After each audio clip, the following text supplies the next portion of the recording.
I'm Robert Russell. I'm Studio Director here at Graphic Studio, and I've been a member since 1988, but I have the role of director since about 13 years ago. I run the studio in general and make sure everything's up and running, make sure all the materials are there, help the artists make their work when they need assistance with techniques and so on. I'm also the master printer and work with visiting artists, so artists who come in and are not printmakers and need help to make editions. What we do here is we provide facilities for artists, and they come and join as members in the most part. And there are other ways that they will come in, like I said, working with a master printer and so on. So the artists will work and make their own prints here, and they vary depending on the technique they're using.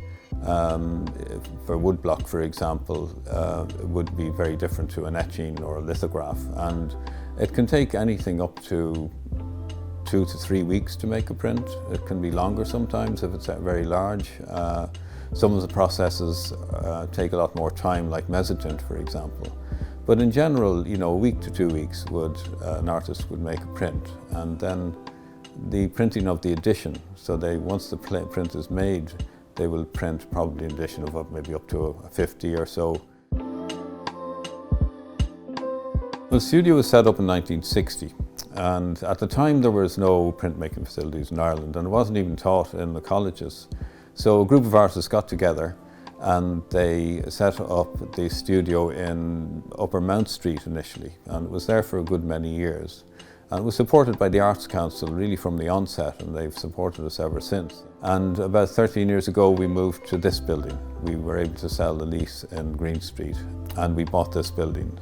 We are now 60 years going, so this is our 60th anniversary.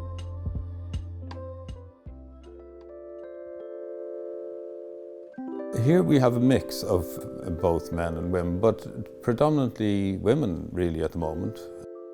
That has changed. When I joined, I think there were probably more men. That was back in 1988, but that has changed somewhat. But I suppose we're not that aware of it. We just, all work together here. It's one of the great things about working in the studio. When you start, we learn from each other. We're working in a group studio, unlike a painter who would be on his or her own in their studio. We are working together, shoulder to shoulder. We're inspired by each other, we learn from each other.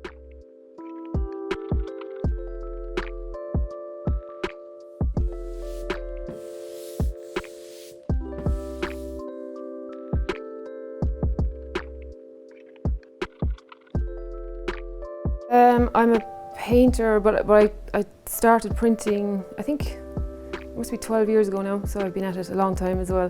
And I found it really added to my practice overall, which has been beneficial to both. I think both the painting and printing sort of feed into each other in different ways, which is really interesting in ways that I didn't think that they would. But it's expanded my kind of practice overall, which has been really good. And the community aspect as well, where Print Studio is something that's often kind of overlooked, because I think as a painter or in a lot of the arts, I suppose musicians and writers the same, you're often kind of solitary, so it's nice to have an outlet where it's where there's a community and a kind of social interaction.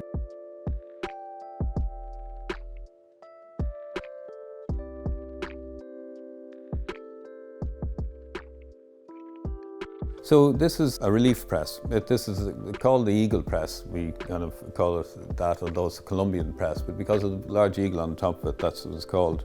And on this we print wood cuts and lino cuts. Also letterpress can be printed on it. This is an example of a lino. So there's the image from it. And the artist, Martha Wahula Mack, made 3 different blocks, one for each colour. So effectively what happens is that she has carved away everything except the surface that she wants to have the ink on, and that is in relief. It's higher than everything else. So when she gets her roller and rolls out her ink, she can roll it across this surface and it will only go onto the surface that's raised and will miss the lower surface here. And then that's printed. The block is put in here and the first print is taken. Then she introduces a new colour on a new block and prints it similarly, and then the final one on top, and that gives all of the black detail and so on. And this technique, this press can be used for, this is lino, it can be used for wood cut. There's a print here behind me by Jenny Lane, the fish, and that's one of her other wood blocks, the tree.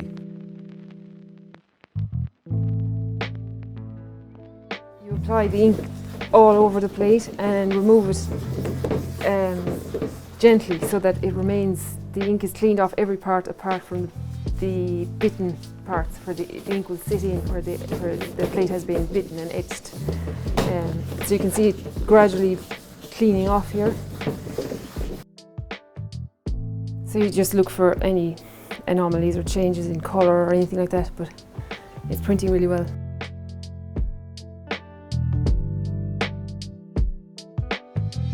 Yeah, we also do screen print in the studio, and what we have done is coated the screen. In this case we are using a photographic method. So what we do is coat the screen with a light sensitive material and then block out areas with the drawing that the artist produces. That's the yellow on its own before everything else went on top. Sometimes I come out and I haven't realised it's been raining all day. You know, we don't really look out the windows all that much necessarily. And we get quite engrossed in the work. So, but it is very important to us that it gives access to the artists, much easier access. We're very close to the buses and so on. And it's in walking distance of town and our gallery. It's somewhat of a hidden gem. I think it's not really well known in Dublin or in Ireland, but it's I think its place in the arts community is it's really important, and it's great that it's been recognised by the Arts Council throughout the years, and they've backed it and supported it enormously, which has been crucial, I think, to the fact, or for it to remain open and to keep going.